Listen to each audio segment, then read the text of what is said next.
Everyone, Attorney Davis Yance here. Listen, this is day 2 of our series talking about the book, Living for Leadership. So what I want to talk about today is, listen, this guidebook from the 1950s had the secret to how the United States defeated the Soviet Union and won the Cold War. So I just want you to think about this and just understand what we're dealing with. We're talking about the early 1950s.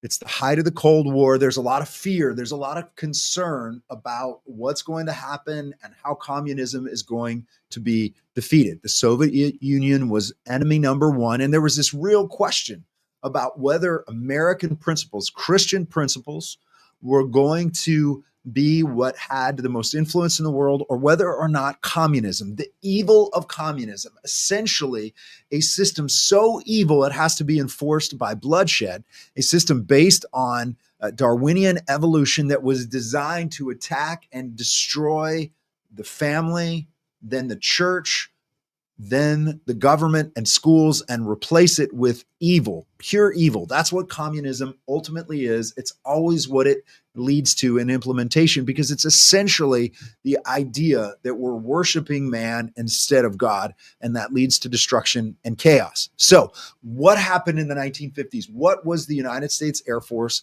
solution to the problem? So think about this. This was a time post-World War II. We're talking about a time when technology is evolving very, very rapidly. We're talking about the era of the atomic bomb.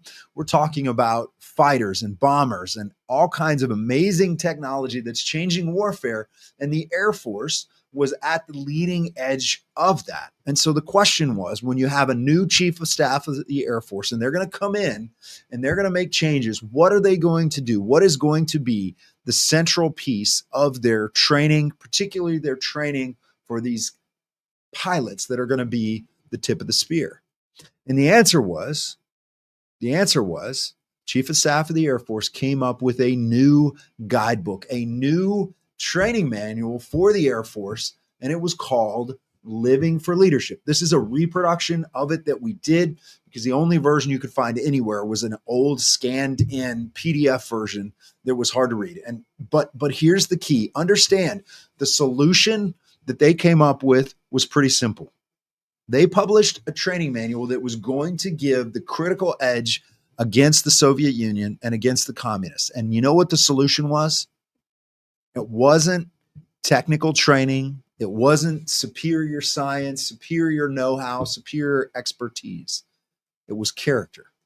The focus was on character. The idea was that character matters, because just technical proficiency without morality and without character was going to lead to evil men with tremendous authority and power to destroy the world potentially. But they realized, the United States Air Force realized, what mattered more than anything else was character.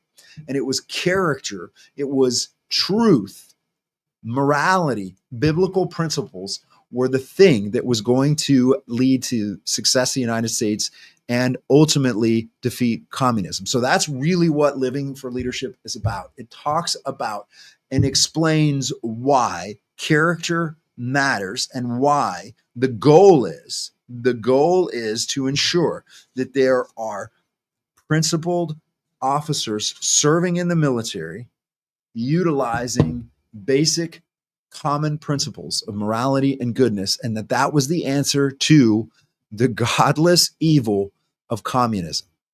Fascinating thing, worth thinking about and contemplating as we think about where we're at today, and we think about the future of our country as well as the future of our military. But in the 1950s, the men leading the United States Air Force realized that the key to victory in the Cold War was not just having the best or the fastest planes or the biggest bombs, but ultimately it was having men of character, military officers of character, to lead and to serve. Hey, thanks for watching this video. We have a few more days of this series. We're going to talk next about what they mean by character. What is the standard? By what standard are they measuring this? And why did they believe that was the standard that was necessary for success? Again, thanks for listening. Thanks for checking us out. Hope you follow us. Look forward to the next video. God bless. Take care.